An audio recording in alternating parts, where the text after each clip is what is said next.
Hai semuanya, perkenalkan nama saya Siwi, saya dari Direktorat Jenderal KSDAE. Hai, perkenalkan nama saya Rizky, saya dari Taman Nasional Baluran. Halo, nama saya Henry Dunan Sitio dari Balai Besar Taman Nasional Kerinci Seblat.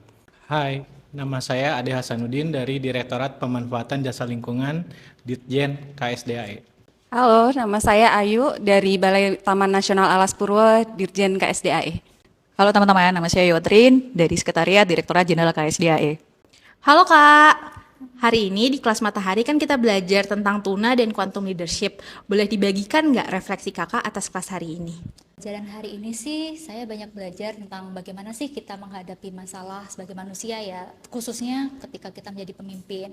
Karena kita tahu ya Kak ya, masalah, tantangan, gangguan itu kan selalu ada ya, dan kita sebagai manusia tuh harus terus belajar bagaimana menghadapi masalah dan tantangan gangguan tersebut. Nah, di kelas Matahari ini saya sendiri banyak belajar bagaimana cara menghadapi masalah, tantangan, gangguan tersebut. Salah satunya dengan konsep tuna.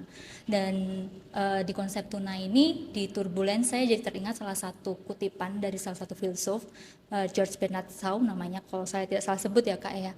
Dia itu bilang kalau people who cannot change their mind cannot change anything. Jadi menurut saya dari kutipan itu kita tahu kalau perubahan itu ada dan pasti ada. Perubahan itu ada karena kita berpikir. Dari situ ketika kita menghadapi sebuah perubahan, kita tuh harus berpikir dan mempertanyakan kenapa perubahan itu ada dan sebagainya. Apalagi itu ya kayak kita sebagai ASN, perubahan itu kan selalu ada. Apalagi salah satunya misalkan kalau kita dipindahkan tugas secara mendadak, kita mendapat pimpinan baru, di situ kan ada turbulence ya, ada perubahan-perubahan yang harus kita hadapi. Jadi menurut saya setelah belajar di kelas Matahari ini, salah satu kunci dari menghadapi turbulence dan perubahan ini adalah dengan beradaptasi. Jadi kita harus belajar beradaptasi dimanapun, kapanpun, dan apapun yang sedang kita hadapi.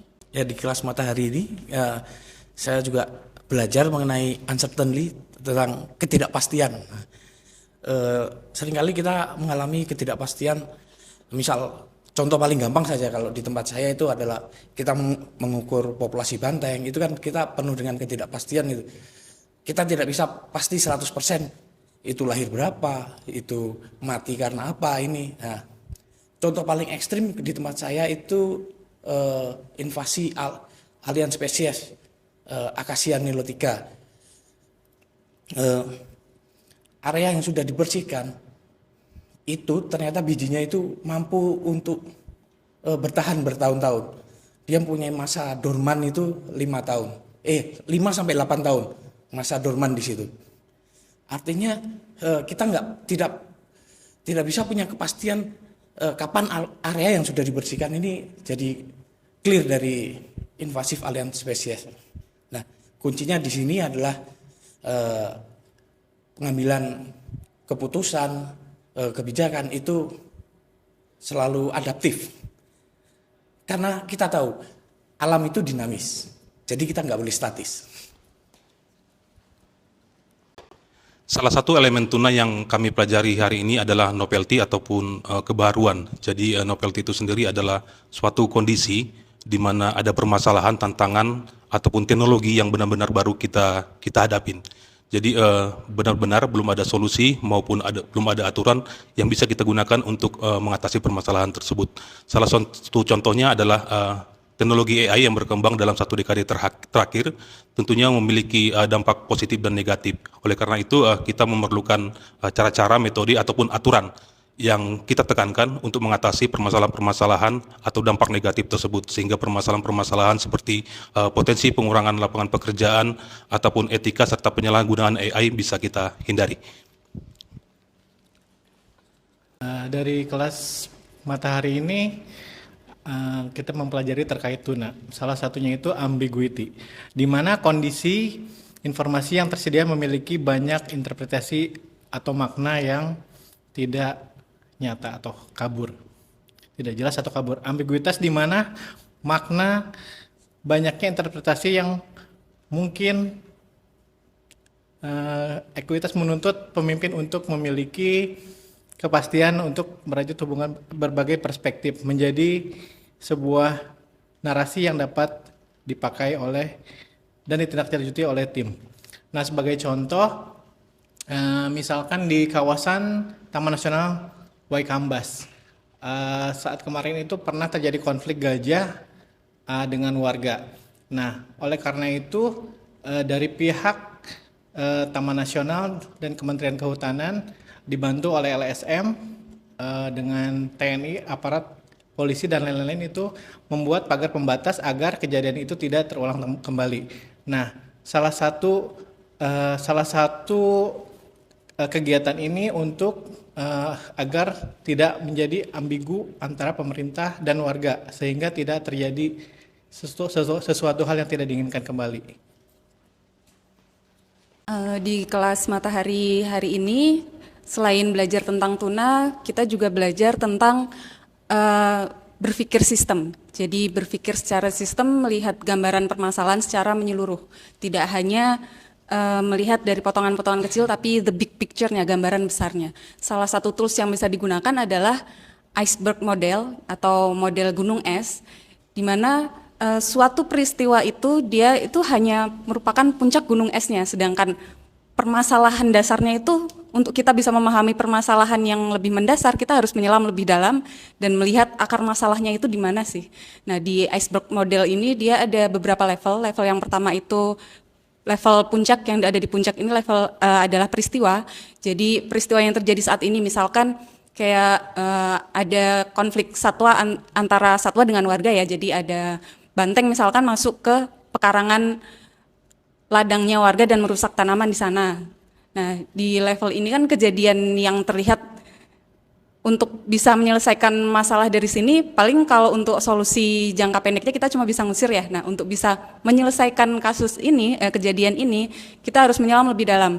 Di bawah peristiwa ini ada level kedua yaitu pola. Jadi dari pola ini kita melihat trennya peristiwa ini gimana. Jadi apakah kejadian ini tuh berulang atau bagaimana. Jadi misalkan kayak tadi ya, banteng masuk ke ladangnya warga itu, dia tiap kemarau itu selalu meningkat frekuensinya.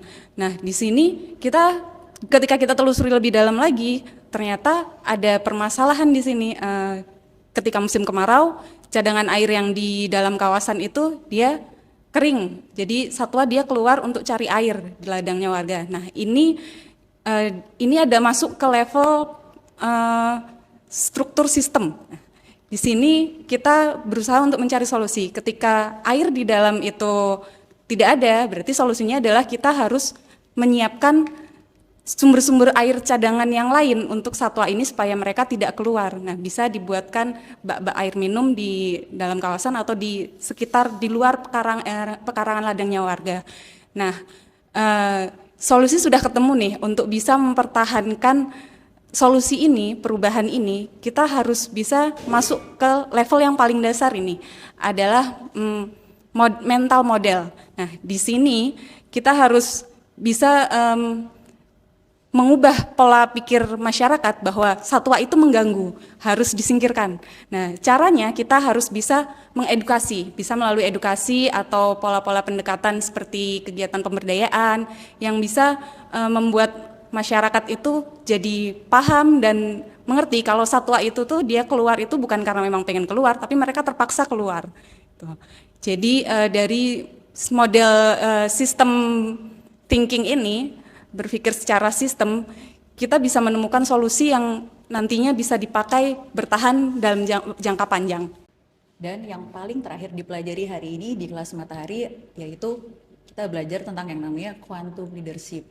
Jadi seorang pemimpin itu ternyata harus punya bekal kapasitas untuk mengetahui energi dirinya sendiri. Karena apa?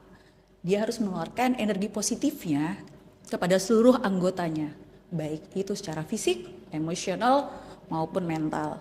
Jadi anggota timnya tidak takut mengeluarkan ide-ide, berkolaborasi, dan dapat berkembang melampaui batas yang ada. Jadi if your actions inspire others to dream more, learn more, do more, and become more, you are a leader. John Quincy Adams. Makasih. Terima kasih kakak-kakak.